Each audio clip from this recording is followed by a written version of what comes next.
Sintonía de Radio Clara, Lliure Directe, y vamos con el espacio de cine, como cada semana, con nuestro compañero Juan Ángel Saiz, compañero de Clartelera, de bandas sonoras y de Cinema Filmobert, a quien tenemos ya aquí con nosotros. Buen día, buenos días, Juan. Muy buenas. Muy buenas. Yo que creía que me ibas a poner música de Harry Styles, que es el protagonista de una de las películas de la semana y que además tiene mucha influencia, recoge mucha gente adolescente y así cogíamos en la radio a un público adolescente inmediatamente. ¡Qué barbaridad!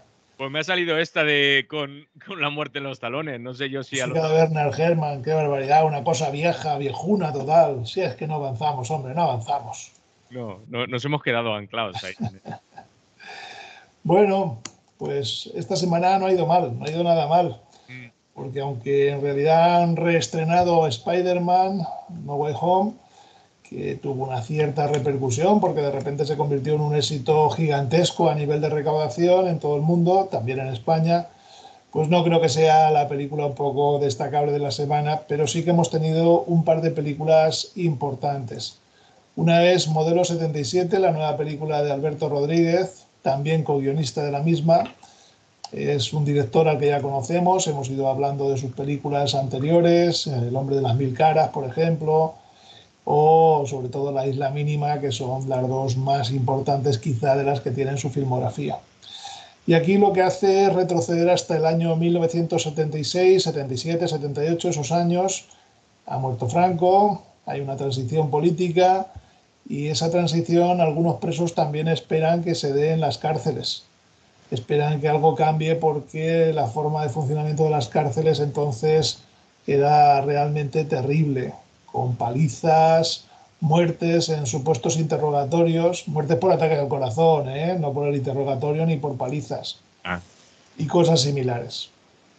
Y recoge una época en la que muchos presos que estaban casi con toda seguridad de forma injusta en la cárcel, bueno, en realidad todos los presos están de forma injusta en la cárcel porque la delincuencia tiene como bastantes estratos, y solamente van a la cárcel en general los que están en la parte de abajo, los más desgraciados y pobres. Los que realmente cometen delitos de alto nivel pocas veces van a la cárcel, muy pocas veces, y solo cuando tienen enfrentamientos con los poderosos. Esto lo hemos visto en el estamento político, empresarial y demás. Y en aquella época no ocurría algo diferente, más bien todo lo contrario. Si eras pobre, si eras desgraciado, pues tenías todas las candidaturas para ir a la cárcel. Por supuesto, si habías cometido algún tipo de delito, con más probabilidad.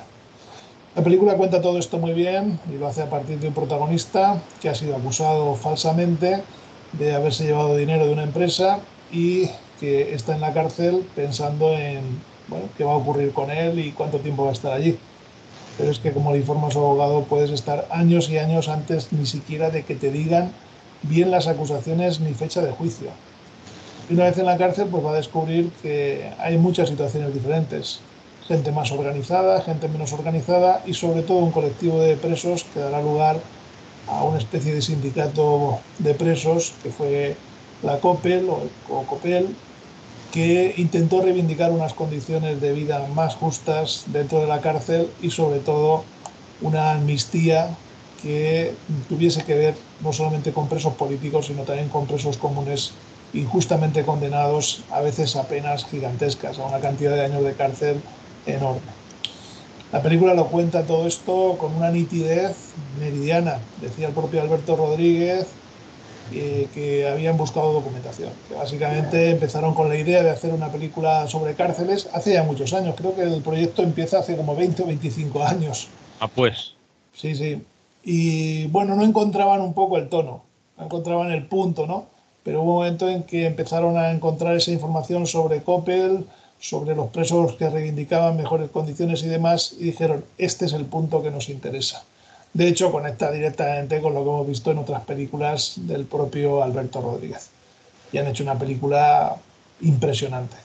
La palabra es simplemente impresionante. Película imprescindible, vamos, una película de visión obligada. La Bordeta, Un hombre sin más, es también otra de las películas que se ha estrenado, un documental sobre la Bordeta que firman o que dirigen Gaizka Urresti y la hija de la Bordeta, Paula Labordeta. Y bueno, pues es un documental, digamos, necesario. Necesario en el sentido de que de alguna manera hay personas que han estado ahí durante mucho tiempo en muchos campos diferentes, porque Labordeta fue un cantautor, también poeta, escritor, político, presentador de programas de televisión o de programas de documentales de televisión, es en la mochila que seguramente la gente recordará, y cuando mueren, cuando pasa el tiempo, pues muchas veces se les olvida. Quizá no en Aragón, en donde la familia pues ha montado una fundación para intentar mantener su recuerdo y también la obra que hizo, una obra muy grande, ¿eh? No solamente en discos, sino también en poesía, sobre todo, y en libros de ficción y también en ensayos. Y han hecho un buen trabajo. Hay que recordar que Gaisa Urresti hizo ya trabajos anteriores que nos gustaron, como Autorretrato, dedicado a Luis Eduardo Aute, que también comentamos aquí hace unos años. Y bueno, de alguna manera es una garantía de que el documental, hecho evidentemente con imágenes documentales antiguas y también con entrevistas, sobre todo, bueno, más que entrevistas, momentos rodados de la familia, las tres hijas, las hijas con la madre, hablando de cómo era la Bordeta. Es un documental emotivo.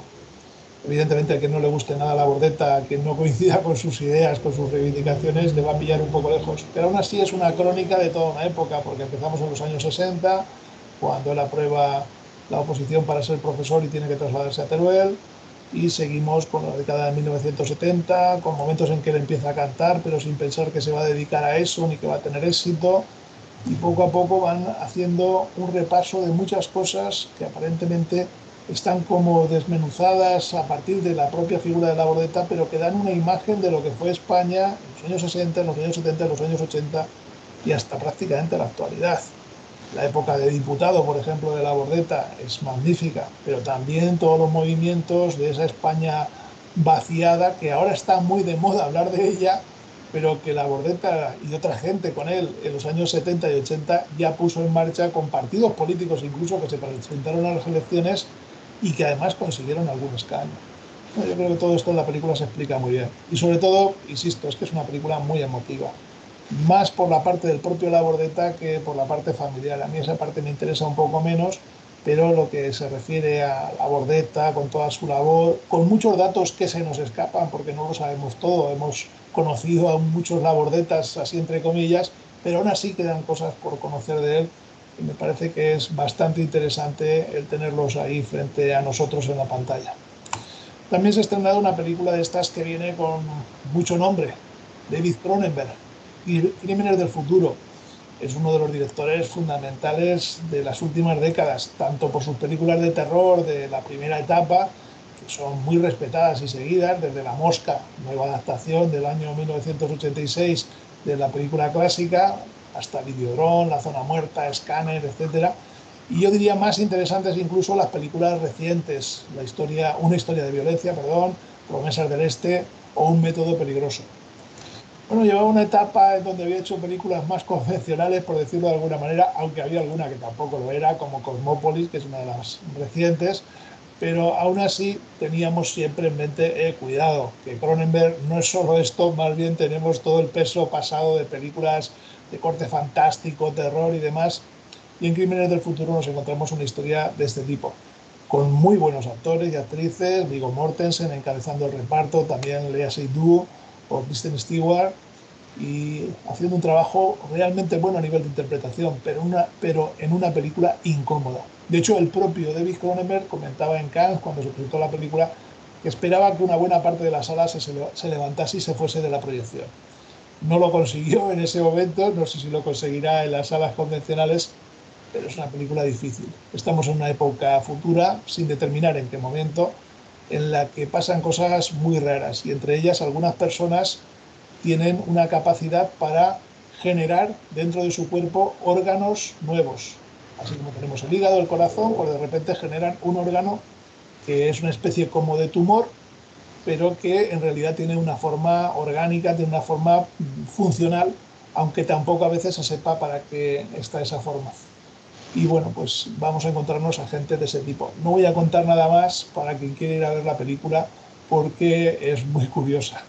Muy curiosa, insisto, lo que decía Cronenberg no es gratuito, muy incómoda de ver, no sé, busca lo desagradable, como ya hacía en películas anteriores, como Crash, por ejemplo, en donde a la gente le gustaba herirse a base de accidentes de coche y cosas similares, ¿no? Aquí es algo que va por una línea parecida, pero mezclando muchas cosas de esas películas del principio de su carrera. Película curiosa, yo no la voy a recomendar, pero tiene elementos llamativos, cuando menos llamativos. Más películas curiosas también, pero por otros motivos. No te preocupes, querida. Aquí nos encontramos con Olivia Wilde en la dirección, que ya nos había presentado alguna película curiosa, como Super Empollonas, que a priori parece una tontería, pero bueno, tenía algún elemento curioso. ¿Y cuál es la curiosidad de esta película? Pues que está Harry Styles. Yo no sabía ni quién era. Tengo que decir que había visto por televisión alguna vez algún videoclip, algún momento de alguna canción suya, sin que me atrayese ni me hiciese girar la vista para ver quién era. Pero cuando llegó a la sala había muchísima gente. Chicas, jóvenes, adolescentes de 14 años, de 13, 14, 15 años, formando un griterío generalizado. Y claro, de repente dije, ¿qué pasa aquí? Esto me ha pillado por sorpresa, ¿no? Y lo que pasaba es que está Harry Styles entre los protagonistas. Creo que se han debido llevar una desilusión todas estas adolescentes, que seguro que nos están oyendo ahora todas esperando mi comentario, porque en realidad ni canta ni es una película en la que veamos que se ensalza a este cantante, actor. Es una historia un poco rara, es una historia futurista en donde vemos pues un sitio idílico en el que viven parejas jóvenes y además viven, bueno, pues con todo lujo, casas unifamiliares, todos se llevan bien. Por la mañana los maridos salen, cogen su coche y se van a trabajar, las esposas les dan su almuerzo y se quedan en casa, se reúnen, hablan, van al gimnasio. Lo que pasa es que hay algo irreal en todo eso. Hay algo que dices, no funciona. Esto es raro. Algo me está contando la película que no va a ir a parar ahí. A mí me recordaba un poco aquella película de las esposas perfectas, que luego iba por otro camino, pero aquí es algo similar. Y efectivamente la película se va guardando, digamos, asas en la manga para que al final nos dé esa información de lo que está pasando. Creo que tarda mucho en surgir esa información, porque es que a los 15 minutos ya está dicho todo lo que tiene que ser presentación y, digamos, la idea de partida. Necesitamos entonces un poco más. Yo creo que Olivia Wilde se ha equivocado en el planteamiento, quizá debería haber montado en paralelo esa otra información que nos fuese aproximando a la realidad que va en paralelo con esta realidad ficticia, y desde ese punto de vista se deja el tema para muy atrás, para muy avanzada la película. Con todo tiene algunas cosas curiosas, pero bueno, yo creo que le falta un punto. Algo parecido ocurre con Rainbow, una película dirigida por Paco León, el actor, que en realidad es una especie de Mago de Oz, pero llevado a la actualidad y con unas características un tanto especiales, por decirlo así, de forma suave. Bueno, recordar que Paco León es actor, pero también ha ido dirigiendo películas, Kiki, El amor se hace, por ejemplo, o Carmela, no, Carmina o Revienta, perdón, y luego Carmina y Amén, que eran con su madre, que eran medio documentales, una cosa rara. Aquí se va hacia el tema del Mago de Oz, te deja muy desconcertado, tengo que decirlo con claridad, y no acabas de saber bien qué es lo que quiere finalmente la película. Yo creo que no funciona absolutamente nada, es una pena que no funcione, pero la intención es buena. Lo que pasa es que, y bueno, y los actores también están bien, ¿eh? Que no es que los actores estén mal, pero es que es todo muy artificial, es todo un poco raro, y vas viendo que los personajes se llaman como los del Mago de Oz y cosas así, pero no consigues entrar en algo que te llegue a interesar y que te atrape como espectador. Es una pena, es una película fallida sin ninguna duda. Los Buscamundos, que en realidad se titulaba en original La Vuelta al Mundo en 80 días, es una película de animación francesa que lo que nos cuenta es La Vuelta al Mundo en 80 días. Relato que conocemos ya de sobra, que viene de la mano de un libro de Julio Verne, pero en este caso es animación, una película de animación que tiene a una rana tramposa y a un monito como protagonistas. Son los que van a dar la vuelta al mundo en 80 días. La película está mal hecha, es bastante desastrosa, tiene muy poco interés, ni siquiera en la parte técnica de decir han hecho una buena película. Han hecho a nivel técnico un trabajo, bueno, de los de ahora, de los que vale la pena ver solamente por encontrarse con esa calidad, con esas texturas de la animación que han conseguido con el ordenador. Ahora, todo eso nada que ver, no tiene nada que ver con el desastre que es El grito silencioso, el caso Roe y White, o versus White. Bueno, ¿qué es esto? Pues es una película antiabortista. Tenemos una línea de películas antiabortistas, también las tenemos de tipo católico, pero dentro de las antiabortistas en Estados Unidos cada cierto tiempo se hace una y últimamente van llegando porque no tienen un estreno masivo en nuestro país, pero deben ser bastante baratas de comprar los derechos y siempre tienen un público que tiene este tipo de pensamiento antiabortista y luego las asociaciones que se definen como provida acaban haciendo campaña en las salas aprovechando estos estrenos.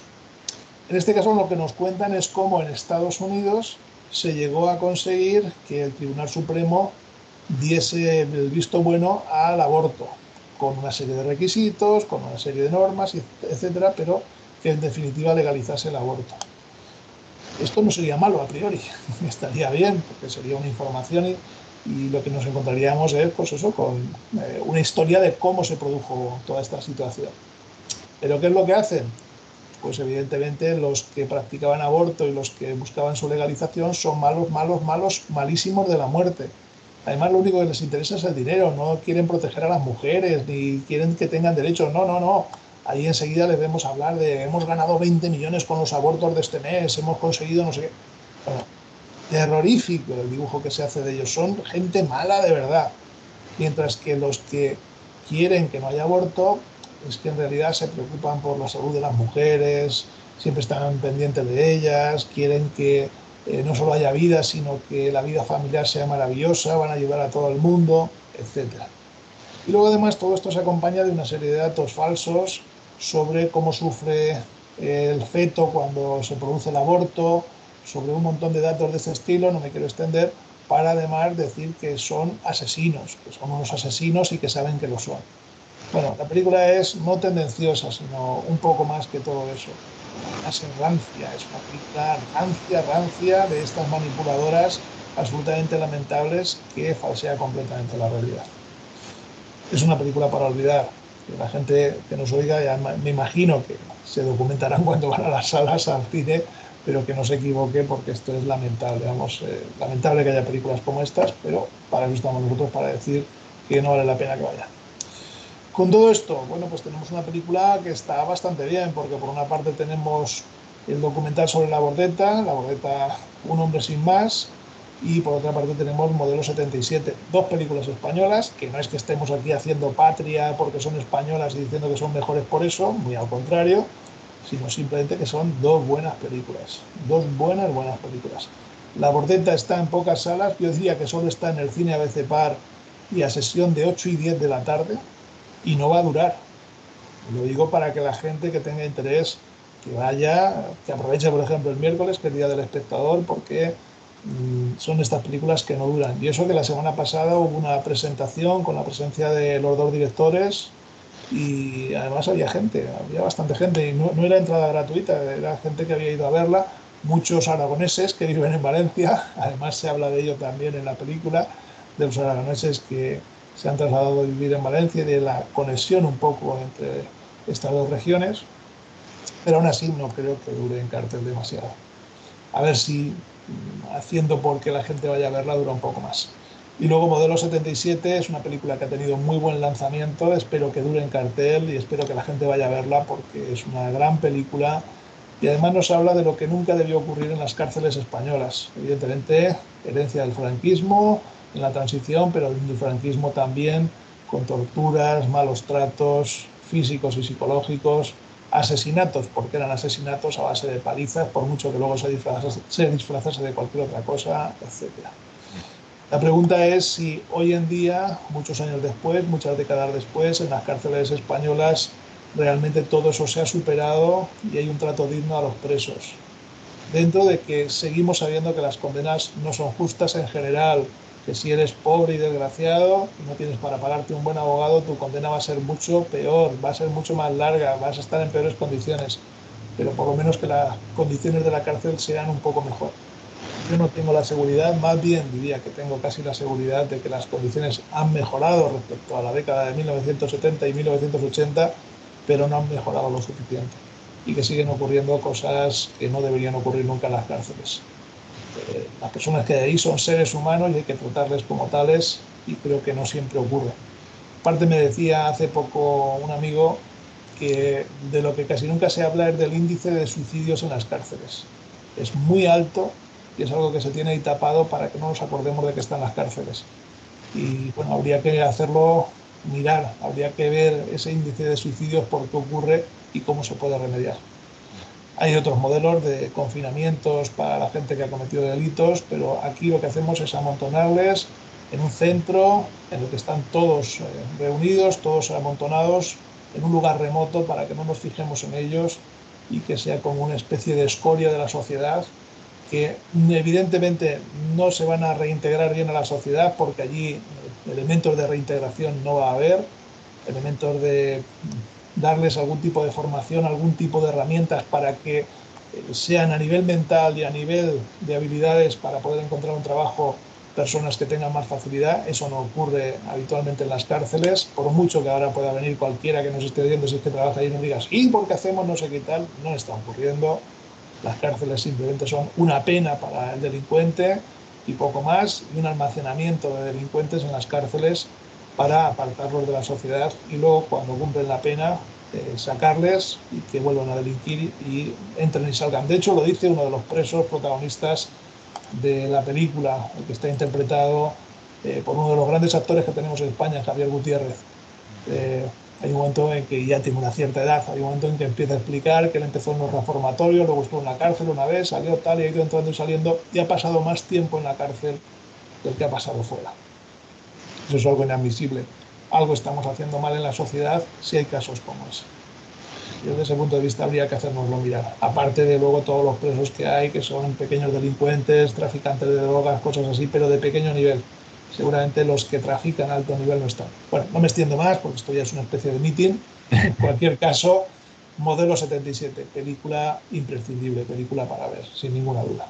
Me alegro que haya salido bien porque el tema, como decíamos antes de empezar, se lo merece. La historia de la COPEL, de la Coordinadora de Presos en Lucha, que creo que son las siglas, creo que se merece esta película. Juan, lo dejamos por aquí Venga, y vamos y charlamos ya la semana que viene otra vez. Un abrazo. de acuerdo, un abrazo. Salut.